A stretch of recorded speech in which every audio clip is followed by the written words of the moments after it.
You have to pass the Torah down to the children and children of your children. Meaning that experience, not only the content of the Torah, this is point number one, not only the content, which includes all of Torah Shebechsav, the entire written Torah, and all of Torah Shebal Peh, the oral Torah, not only the content of the Torah has to be passed down to your children and your children's children for all generations, but the experience itself of receiving the Torah has to be passed down. I mean, I could have said you just have to pass down the content. The experience, it happened.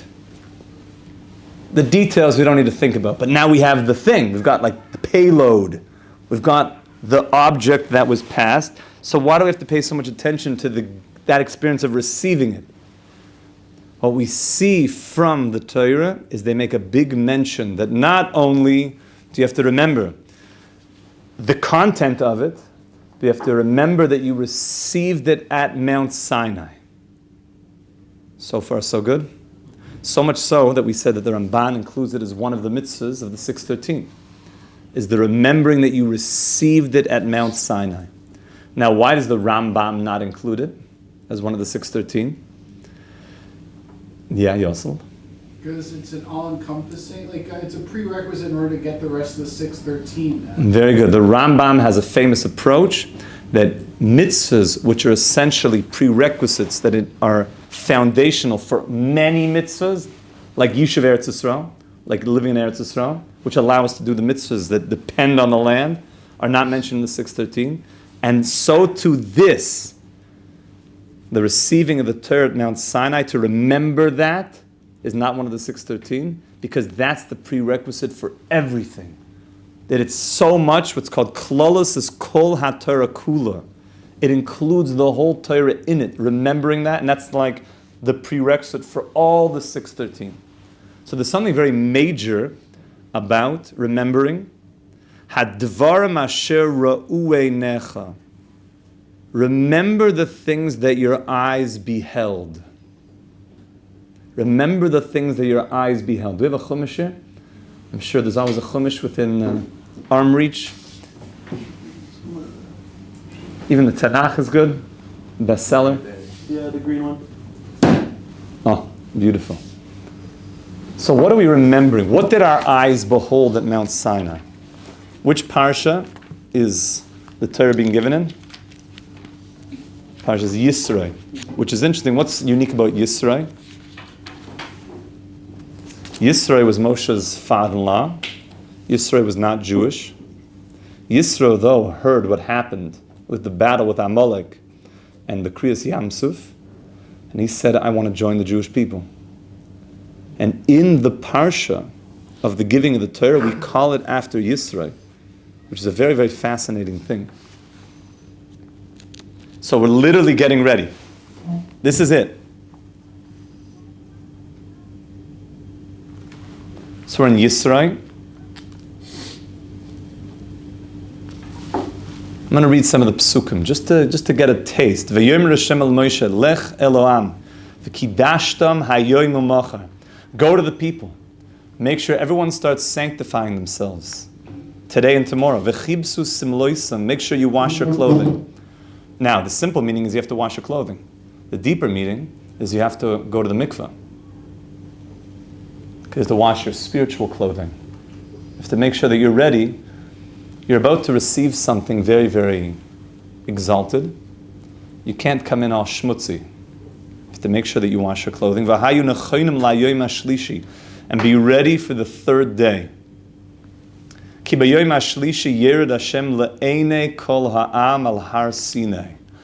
on the third day, God will descend in front of all the eyes of the nation on Har Sinai. Now, we're not talking about something physical here. So how do we say that we will see God descend? It's that when you see something, it's such a clarity. We're going to experience such a level of God clarity at Mount Sinai. V'igbalta es ha'am saviv leimor. And then something amazing happens, what's called the Hagbola. Hagbola means you have to set boundaries for the nation around the mountain. Why do we have to do that? Lemor yishamru lachem alois bahar v'noiga bekatseu. Be careful. Set these boundaries, because maybe somebody's going to try to ascend the mountain or touch its edge. And kol hanoigeh bahar mois yumas. If somebody gets too close, he will not be able to survive.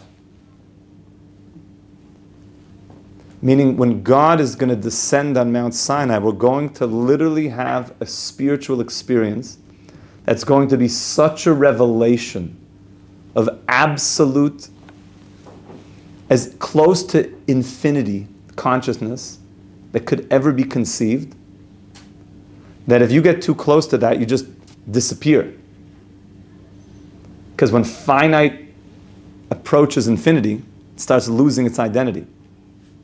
To use an analogy of that, the rays of the sun, when you see a ray coming through the pane of glass, you could see the ray exists. There's a little dust there, you could see the ray. See the ray of sun. But if I start tracing that ray of sun back to its source, is that ray separate from its source? When I see it coming through the pane of glass, it looks like it's its own, he's his own man. Ray, how you doing? Right, you know what I'm saying? You're looking good. I see one over here, I see one over there. I see one somewhere else in the world. They look like separate, identified features. But if I start tracing him back to where he comes from, is he separate at all? He's one with his source. So we as rays of sun, if we start journeying back to our source, we don't feel so independent anymore. We feel totally absorbed in the oneness. So coming to Mount Sinai was like us as rays of sun going back to the sun. You start losing that independent identity. And we had to make borders here, like stay you.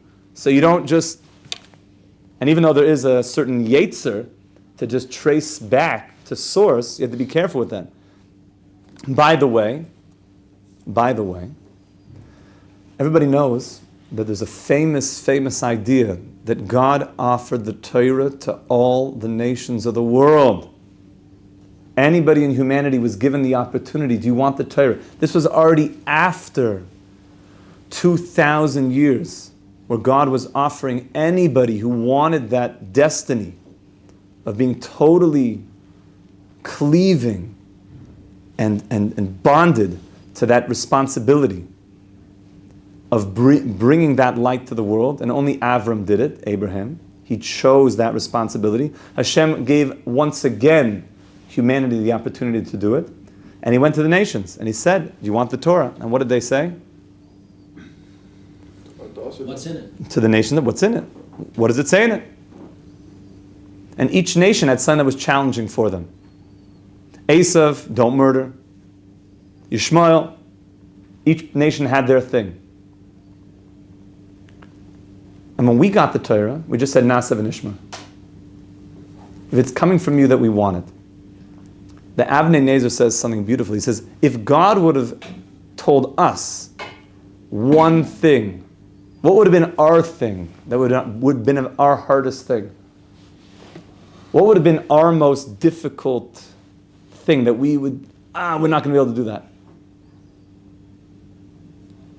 So the Avnei Nezer says that Hashem actually did that. It was this. When we had to set borders around the mountain, that was the hardest thing for the Jewish soul, because we just want to be close to you, God. That was actually the challenge. That was the one challenge. Don't go too close, but I want to. Yeah, but you're going right into the sun. Hashem, don't hold me back from you. That was it. That we actually set up some border around the mountain. That was we weren't happy about that. Yeah, but do you understand? If you get too close, like I hear the words you're saying, but I just want God. That's the nature of the soul. Is I just want to be connected. Yeah, but you're just going to dissolve into infiniteness. I know, but I need to. Okay, so this is the beginning of the revelation. Yes? It's interesting how we're talking about not wanting to lose your identity, because we were also talking about how had to wash their clothes, and you were talking about how that meant they were going into the mikvah. So there was some aspect of nullifying their ego or misfaltering themselves, but they lost their identity that didn't serve them, and that was very good. Not identifying with their body consciousness. Very good. Exactly. In order to receive the Torah, they needed to be in a place of bittul. So they had to lose some part of their identity. That's the false identity. Yeah, the false. But the soul identity, which is your real identity, we were willing to say, you know what? Even that healthy identity, we just. You can't get rid of that. Unless you fly into the sun. The secret of the world to come is that we're going to be able to go back into the sun, but still retain our identity. Because really the secret is that the light, and the Balatani talks all about this, is the light ray that you see coming here. Does it exist on the sun? It's through the sun. It's coming out of the sun and it's making its journey here. It exists here, you see it. Does that ray have any identity on the sun, or is it just consumed in the sun?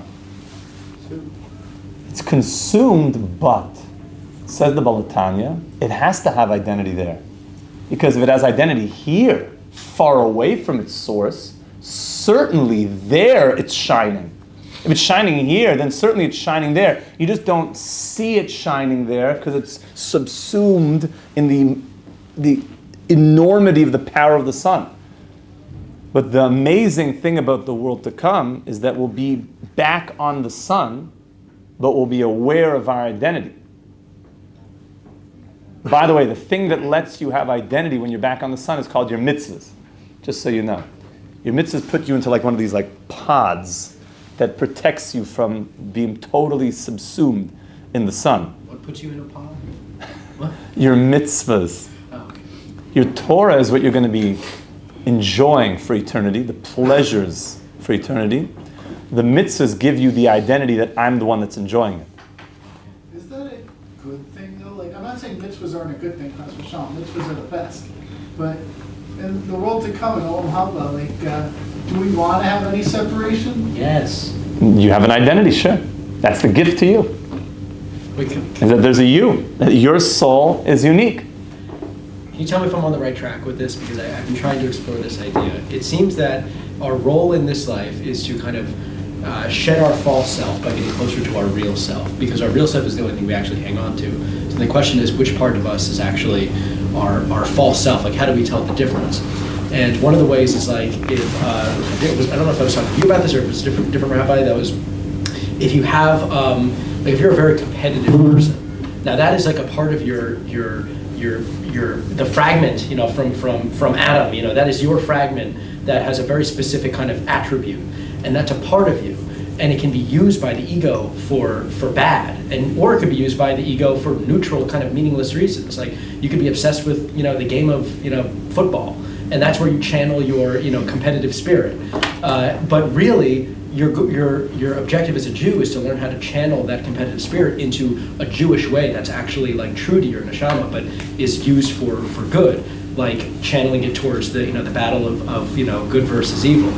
Yes. And so in that sense, if you're a competitive person, then like, okay, that's a very good thing to channel it in that way. Yes. And so that's the part that comes with you. The challenge is that when your soul separates from your body, and you go to Olam Haba, and you're discovering who you are, it's not like you lose your sense of self, but you realize that all of these ways that you were channeling your sense of self was meaningless or was faulty. So maybe we could set it up like this, is that let's say that general attribute would be connected to Netzach, which is to be victorious, to have ambition, to win, that you have both on the godly soul this power of Netzach, which is to win the battle against the Yetzer Hara, to not be pulled down by bad company, to be victorious and wake up early in the morning even though my snooze is going off and I decide that I want to get up and go daven. Or I could be victorious, let's say, I'm going to beat that guy, I'm going to be the best player in some useless thing that the world has ever seen. And by doing that, I'm identifying with Netzach on my animal soul. The animal soul, which is very much integrated within the body, is just going to be gone at the end of the day. So what did I gain that I was the best, Candy Crush player ever or second best, then what did I gain from that? What do I take that with me? What I had, though, is I had an amazing opportunity, that I had this power of Netzach, that I could have used that for meaningful things. Like Rabbi Dober always says, imagine now you took that energy, that you were the best Candy Crush player, and you opened an orphanage and you taught underprivileged kids how to play Candy Crush, but that was really a way to help them believe in themselves and they could do more, and that was just a gateway to them believing that they can not be angry people anymore and that they could be patient people and they could be happy and they could overcome base desires. So then you channeled that into something of meaning. But if it was just competitive spirit used for something that was not connected to the eternal destiny, it doesn't come with. It's only to the degree that I identified it with godly pursuit. Right, and in that sense, our individual identity is something that's like, it's everything, because otherwise we wouldn't have a concept of reward and punishment. So we want to get to the end of our life and realize that what made me is actually the very thing that also gives me personal value. It makes me feel like I'm part of a team. It makes me feel like I had a distinct contribution to make in the world. I'm not the same as everybody else. We're all equal, but I was here, I have my own purpose. Yes, you have a purpose. Where things get a bit interesting is at the same time as you have a mission, and it's your mission, and that includes 613 mitzvahs. In that 613 mitzvahs is to the degree that I could realize that I'm part of the oneness, which means it's not about me as just a separate individual. It's really how much did I give myself into the unity consciousness. So it's a very interesting move happening here. There's the me that exists as an individual, and then there's the me that I'm really part of the one. Yeah. The border, was that like the top of the mountain, or that was around the mountain itself? Around the mountain. Around the mountain. I have to make sure we didn't get too close. Yes? If that was Netzach, would you say Hod is, as far as like unity consciousness goes, like not playing into like the Manichaean, like good versus evil, this Eitz Hadas sort of consciousness of seeing good and bad, but seeing that it's all Hashem and just submitting to Hashem and just saying alt is good, it's all you Hashem, it's all good, and just identifying with that good and unifying with that? Yes, but we can't acknowledge, without Netzach, then we could be very passive and say that, oh, bad things are also good. It's all part of the plan. I was reading a pasuk this morning from Hazinu, Shichas loy loy. Rabbi Dober and I were speaking one time where somebody was speaking to him. I think he was speaking to a lady who was 100 years old, which is an amazing accomplishment. And she was asking about why God makes war. And he responded to her, God doesn't make war, man makes war. Shichas loy, loy. That all of the destruction of the world, lo to God, lo, no. It's from our actions. God is running the world based on our actions. And he says, I organize the system that through our actions, we're going to see things come about. So we can't say, you know what, it was all from you, Hashem. We'll just rest on our laurels. We have to take strong actions in Netzach to overcome and prevent negative things from coming into the world.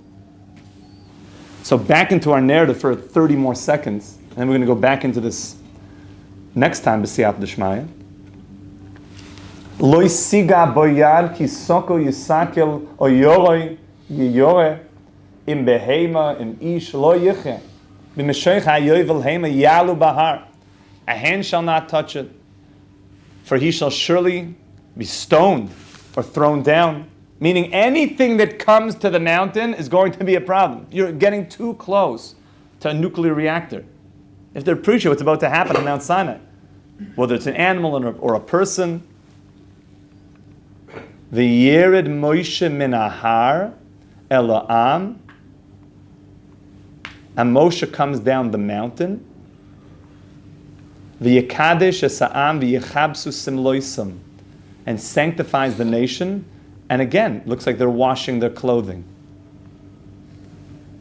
V'yomer la'am, and he tells the nation, Heyu nechonim l'shloishes yomim, be prepared for these 3 days. Al tigshu el ha'isha, make sure to have marital purity during this time, which is also an element of something that a person could lose themselves in the physicality, even though we consider that the holiest act.